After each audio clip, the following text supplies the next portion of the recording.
सुनेत्रा पवारांकडे राष्ट्रवादीचं राष्ट्रीय अध्यक्षपद देण्याची पक्षातून मागणी, पवार कुटुंबाकडेच नेतृत्व राहावं असा सूर। सूत्रांची माहिती, तर पवार कुटुंबियांसोबत चर्चा करून उपमुख्यमंत्री पदाचा निर्णय घेणार, तटकरेंची माहिती।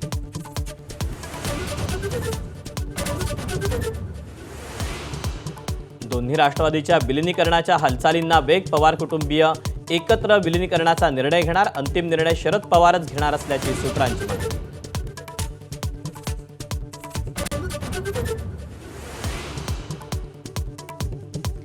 अजित पवारांच्या अकाली निधनामुळे राज्याचा अर्थसंकल्प मुख्यमंत्री फडणवीसच मांडण्याची शक्यता।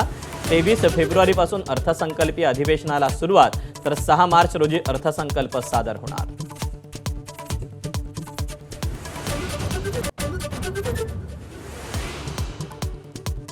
ठाणे महापालिकेत महापौर पदासाठी नवा फॉर्म्युला, 1.25 वर्षांसाठी महापौरपद आणि उपमहापौरपद मिळणार, 5 वर्षात ठाणेकरांना 4 महापौर मिळणार।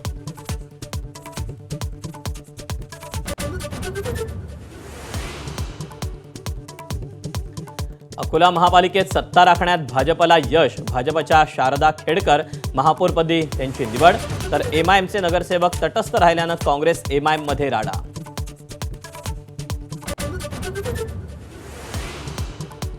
काँग्रेसचे काही नगरसेवक भाजपच्या संपर्कात, अंतर्गत वादाला नगरसेवक कंटाळले, भाजप आमदार किशोर जोरगेवार यांचा दावा।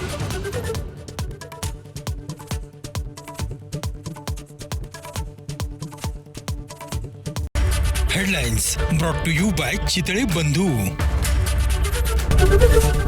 एबीपी माझा, उघडा डोळे बघा नीट।